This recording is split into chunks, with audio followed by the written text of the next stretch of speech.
La otra parte de Black Maria, en compañía con mis amigos y colegas del Cineclub de Tibasosa, Corral de Piedra, les doy una bienvenida a una especial que tenemos sobre Francis Ford Coppola, de 5 o 6 programas.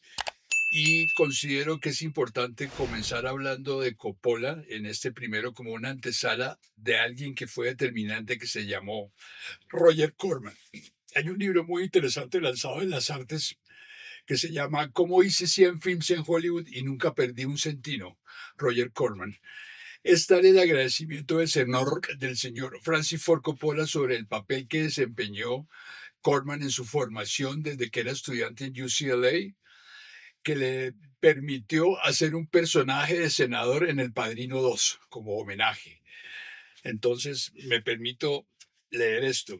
Dice en la introducción el señor Corman, que es como una autobiografía: mi carrera ha sido una anomalía en Hollywood.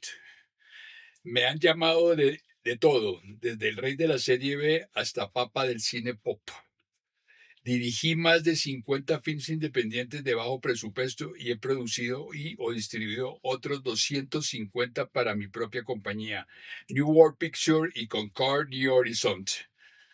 En los años 60, a la vez que producía títulos para New World, explotación comercial como con clasificación R, que hay que recordar que después vinieron las diferentes clasificaciones de acuerdo al cine pornográfico, importaba como artista distinguido de otros países, 5 de las cuales ganaron el Oscar de la Academia al mejor film extranjero. Eso es uno de los grandes derroches del señor Roger Corman. Ahora, ¿dónde cabría la pena citar a Roger Corman en todo ese movimiento de los nuevos directores de Hollywood entre los años 60-70? Francis Ford Coppola, Martin Scorsese, Peter Bogdanovich. Pasemos a actores. Jack Nicholson. También aquí recuerdo a Vincent Price, que fue determinante, porque Corman tal vez fue el más grande promotor de este director, de este actor que fue totalmente tratado de alguna manera, pero creó un método de terror, una formación de cine B de terror a partir de su conocimiento sobre la obra de Edgar Allan Poe. Tal vez de la más grande producción de Edgar Allan Poe la produjo el señor, el señor Roger Corman al lado de Vincent Price. Ahora, ustedes se dirán, ¿dónde estudió cine el señor Corman? El señor Corman nunca estudió cine. Se graduó de ingeniero en la Universidad de Stanford y de allí surgió su interés por el cine, siendo empleado de correspondencia, ojo, en los estudios de cine hasta lograr desarrollar su oficio como productor y tomarse en cuenta.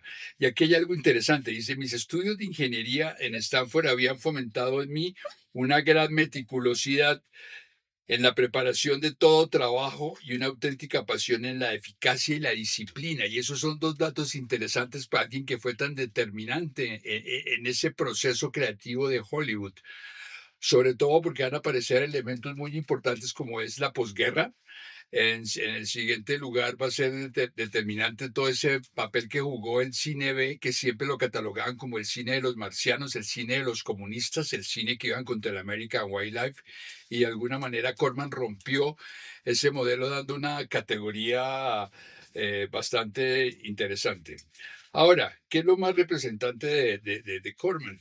Descubrir a Francis Ford Coppola, que estaba haciendo como una pasantía de UCLA, y lo llama como distribuidor y lo convierte en uno de los más grandes guionistas de Hollywood en ese momento, al punto que lo colocó a hacer ediciones y aumentar escenas en películas del periodo soviético de los años 50.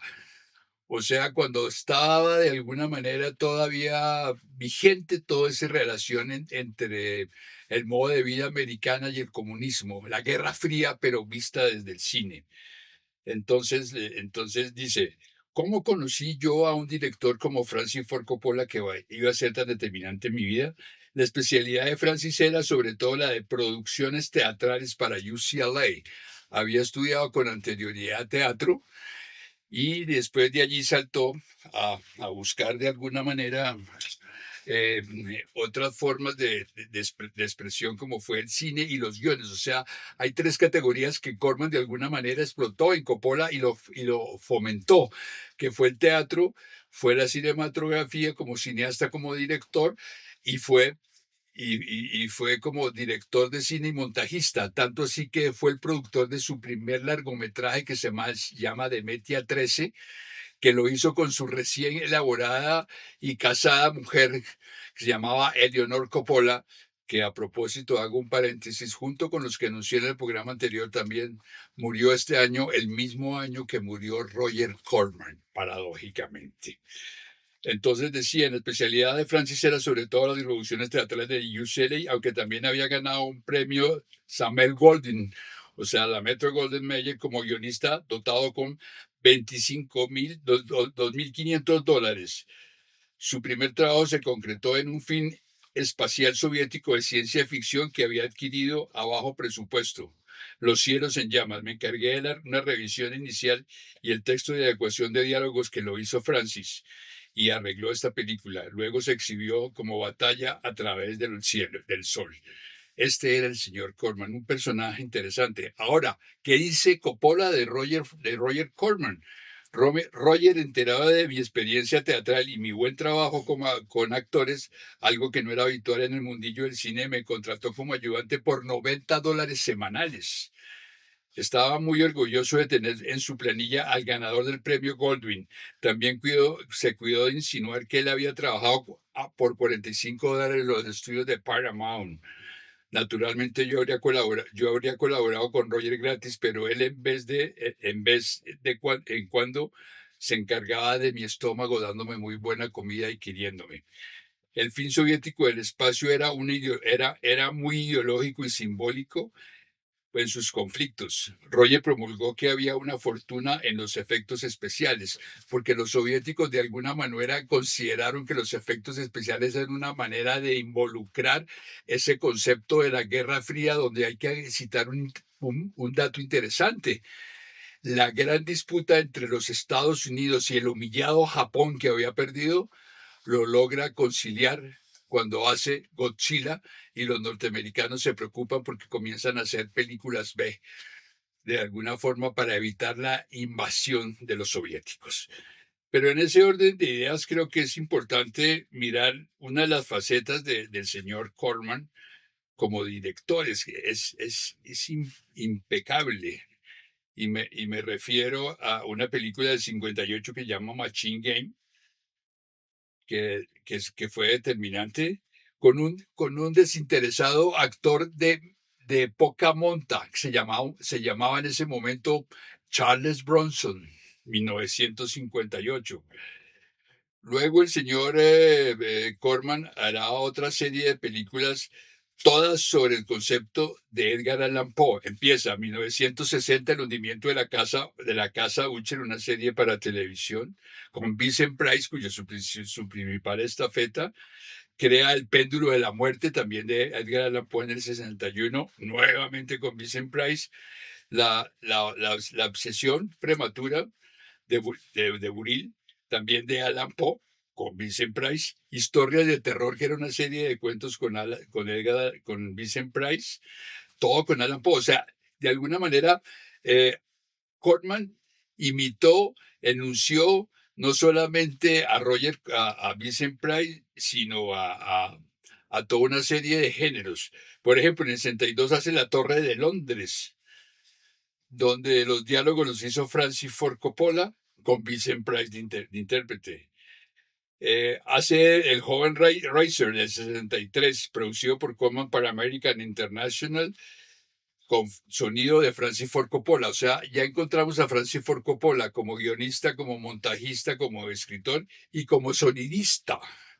Volvemos a una de las míticas películas de Edgar Allan Poe, El Cuervo, nuevamente Vincent Price, y nada menos que Peter Lorre, el gran actor de M, el vampiro de Düsseldorf, de Fritz Lang, el gran actor de Casablanca, con Humphrey Bogart, con John Huston. Vuelve a hacer en el 63 El Terror, y mete, este caso le da otro oficio a Francis Ford Coppola, que se llama productor asociado Francis Ford Coppola.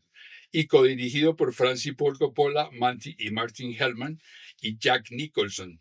O sea, empieza a incluir sus fichas de una manera habitual. Sigue siendo Edgar Allan Poe del Palacio de los Espíritus, también con Roger Corman y Vincent Price. Luego hace La Máscara de la Muerte, con fotografía nada menos que del inglés Nicolas Roeg. Para aquellos que les encante los Rolling Stones, Nicolas Roeg fue el gran director de performance y el hombre que cayó de la tierra con David Bowie. O sea, tuvo dos personajes del rock, David Bowie y Mick Jagger, y al lado de Vincent Price. Y aquí en este personaje de La Máscara de la Muerte de 1964, al lado de Vincent Price, está nada menos ni nada más que la actriz Jenny Asmer. Y Jenny Asmer me lleva a una evocación muy particular por mi amor al rock, porque su gran amor o su gran noviazgo que tuvo durante muchos años fue al lado de Paul McCartney.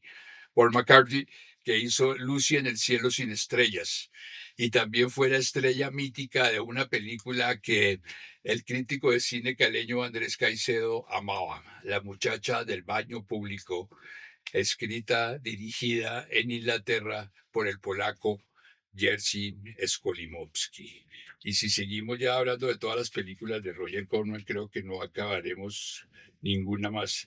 Vuelve a aparecer en el 66 al lado de Los Ángeles del Infierno, también de Roger Corman, con Monty Hellman, y nada menos que Peter Fonda, que será el avance, ojo, Los Ángeles del Infierno 1966, Monty Hellman, y el ayudante de dirección fue Peter Bogdanovich, de Luna de Papel. Y este personaje de Pinte Forman, Nancy Sinatra, Bruce Dern, servirá el personaje de Fonda para después de hacer una de las más grandes películas de transición en la década del 60 y 68 que se llama Easy Rider, al lado de Dennis Hopper. De manera que tal vez sin Roger Corman no habíamos hecho nada. Y ya para terminar, cito una película mítica que vuelvo a citar al señor Andrés Caicedo, ese gran crítico caleño, el de la revista Ojo al Cine, el que todos los muchachos deliran por él, Mamá Sangrienta, de Roger Corman para American International, con guión de Robert Tome, según una historia suya y de Donald Peters, donde actúa Shirley Winters, el papel de un pequeño Robert De Niro y Michael Fox. Ese fue el señor Jonathan Corman. Y para terminar, dice su hija, los dos calificativos que me vienen a la cabeza cuando pienso en Roger son conservador y excéntrico. El día en que no nos conocimos salimos a cenar y recuerdo que dijo, ahora mismo tendré un exceso de trabajo. Aquí corrijo, no es su hija, tiene el mismo nombre de su madre. Mi vida anda un poco desbaratada, pero espero que en un par de semanas lo habré puesto en un sitio. Eso es también hoy la mejor definición que tengo de Roger. Lo único que varía es el lapso del tiempo que tarda en restablecer el orden. Como padre fue magnífico, como cineasta fue inmortal, y para nosotros Roger Corman seguirá siendo lo mejor que ha podido dar el cine de Hollywood y todos sus ayudantes. Gracias.